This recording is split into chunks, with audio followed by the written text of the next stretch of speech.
ಹೊರಭಾಷೆಗಳಿಂದ offers ಬಂತು ಅಂತಂದ್ರೆ ಪ್ರವೀಣ್ ತೇಜ್ ಅವರು ಬೇರೆ ಭಾಷೆಗಳಲ್ಲಿ ಮಿಂಚೋದಕ್ಕೆ ರೆಡಿ ಆಗಿದ್ದಾರಾ ಅಂತ? 100%. ಅಂದ್ರೆ ಈಗ ನಾನೊಂದು ತೆಲುಗು ಮಾಡ್ತಾ ಇದ್ದೀನಿ. ಮುಂಚೆ ಎಲ್ಲ ನಮಗೆ ನಾವೇ ಬ್ಯಾರಿಯರ್ ಹಾಕೊಂಡಿದ್ವಿ, ನಾವು ಕನ್ನಡನೇ ಮಾಡಬೇಕು, ಬೇರೆ ಲ್ಯಾಂಗ್ವೇಜ್ ಮಾಡಬಾರ್ದು ಅಂತ. ನನ್ಗೇನಿತ್ತು ಅಂದ್ರೆ ಕನ್ನಡದಲ್ಲೇ ಎಸ್ಟಾಬ್ಲಿಷ್ ಆಗೋದಕ್ಕೆ 8-10 ವರ್ಷ ಸೈಕಲ್ ಹೊಡೆದಿದ್ದೀವಿ. ಇನ್ನು ಹೊಸ ಲ್ಯಾಂಗ್ವೇಜಿಗೆ ಹೋಗಿ ಇನ್ನೆಷ್ಟು ವರ್ಷ ಸೈಕಲ್ ಹೊಡಿಬೇಕು ಅನ್ನೋ ಒಂದು ಭಯ ಇತ್ತು. ಬಟ್ ಈಗ ಬ್ಯಾರಿಯರ್ ಎಲ್ಲ ಹೋಗಿದೆ. ಅಂದ್ರೆ ಇಫ್ ಯು ಪರ್ಫಾರ್ಮ್ ವೆಲ್, ಯಾವುದೇ ಲ್ಯಾಂಗ್ವೇಜ್ ಆದ್ರೂ ಯಾವುದೇ ಪ್ರೇಕ್ಷಕರಾದ್ರೂ ಅಕ್ಸೆಪ್ಟ್ ಮಾಡ್ತಾರೆ. ನಾವೇ ಬೇರೆ ಬೇರೆ ಬೇರೆ ಆಕ್ಟರ್ಗಳನ್ನ ಎಷ್ಟು ಚೆನ್ನಾಗಿ ಅಕ್ಸೆಪ್ಟ್ ಮಾಡಿದೀವಿ, ಇಷ್ಟ ನಮಗೂ ಅವರು ಒಳ್ಳೆ ನಟನೆ ನಮ್ಗೆ ಇಷ್ಟ ಆಗುತ್ತೆ. ಸೊ ನಾನು ಆ ಬ್ಯಾರಿಯರ್ ಎಲ್ಲ ಬ್ರೇಕ್ ಮಾಡಿ I am trying. God's grace opportunities ಅಂದ್ರೆ ಮೀಟಿಂಗ್ಗಳು ಆಗ್ತಾ ಇದೆ, ಮೀಟ್ ಮಾಡ್ತಾ ಇದ್ದೀನಿ, ಕತೆಗಳು ಕೇಳ್ತಾ ಇದ್ದೀನಿ. Hoping for good sub projects. Praveen Tej ಅವರು ತಮ್ಮ ಒಂದು ಡೈರೆಕ್ಷನ್ ಅಲ್ಲೇ ಒಂದು ಕಥೆಯನ್ನ ರೆಡಿ ಮಾಡ್ಕೊಳ್ತಿದ್ದಾರೆ ಅನ್ನುವಂತಹ ಒಂದು ಟಾಕ್ ಇದೆ. ಸೊ ಹೌದಾ? ನಿಜಾನಾ? ಆಕ್ಚುಲಿ ನಿಜ. ನಾನು ಸಿನಿಮಾ ಇಂಡಸ್ಟ್ರಿಗೆ ಬರೋವಾಗ ಇದ್ದಿದ್ದ ಐಡಿಯಾನೇ ನಾನು ಥಿಯೇಟ್ರಿಂದ ಬಂದಿರೋದು. ನಾನು ಶುರು ಮಾಡಿದ್ದು CGK ಥಿಯೇಟರ್ ಗ್ರೂಪ್ ಇಂದ ಆಕ್ಟಿಂಗ್ ಕರಿಯರ್ ಶುರು ಮಾಡಿದ್ದು.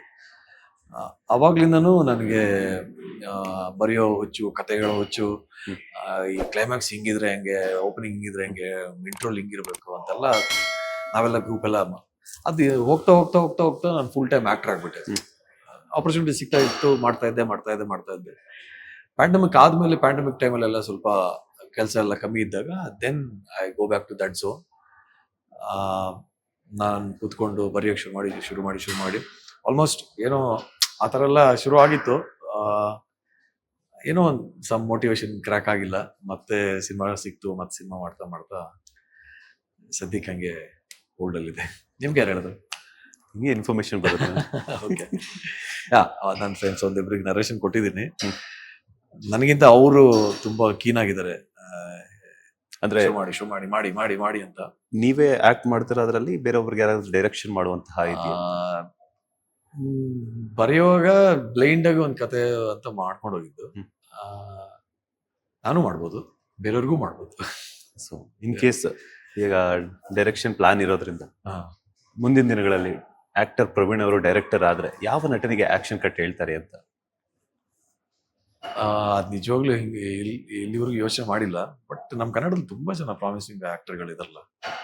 ಯಾರಾದ್ರೂ ಒಬ್ಬರ ಹೆಸರನ್ನ ತಗೊಳ್ಳೋದಂದ್ರೆ ಇಂಥವ್ರು ನನ್ಗೆ ಆಕ್ಷನ್ ಕಟ್ ಹೇಳ್ಬೇಕು ಅಂತ ಅನ್ನಿಸ್ತಿದೆ ಅಂತಂದ್ರೆ? ನಾನು ಆ ಪರ್ಸ್ಪೆಕ್ಟಿವ್ ಯೋಚನೆ ಮಾಡಲಿಲ್ಲ. ನಾನ್ ಡೈರೆಕ್ಷನ್ ಮಾಡೋದು ತುಂಬಾ ಜನ ಇದಾರೆ. ನನಗೆ ಒಬ್ರು ಅಂತ ಹೇಳಕ್ ಆಗಲ್ಲ. ಹಂಗೆ 10 ಜನ ಕೇಳಿರ್ಬೇಕಾದ್ರೆ 10 ಜನ ಹೇಳ್ತೀನಿ. ಇವ್ರಿಗೆ ಮಾಡ್ಬೇಕಂತ ನಿಜವಾಗ್ಲೂ ಇಲ್ಲ. ಬಟ್ ಒಂದು ಆ ಥರದ್ದು ಇಷ್ಟ ಆಗಿರೋ ನಟರು 10 ಜನರ ಮೇಲೆ ಇದೆ. ಲೇಟೆಸ್ಟ್ ಹಾಗೂ ಇಂಟ್ರೆಸ್ಟಿಂಗ್ ಸುದ್ದಿಗಳಿಗಾಗಿ ಬಾಸ್ ಟಿವಿ ಕನ್ನಡ ಚಾನೆಲ್ನ ಸಬ್ಸ್ಕ್ರೈಬ್ ಮಾಡಿ. ಹಾಗೆಯೇ ಬೆಲ್ ಐಕಾನ್ ಪ್ರೆಸ್ ಮಾಡಿ. ಇದರ ಜೊತೆಗೆ ಫೇಸ್ಬುಕ್, ಇನ್ಸ್ಟಾಗ್ರಾಮ್, ಎಕ್ಸ್ ನಲ್ಲೂ ಮಿಸ್ ಮಾಡದೆ ಫಾಲೋ ಮಾಡಿ.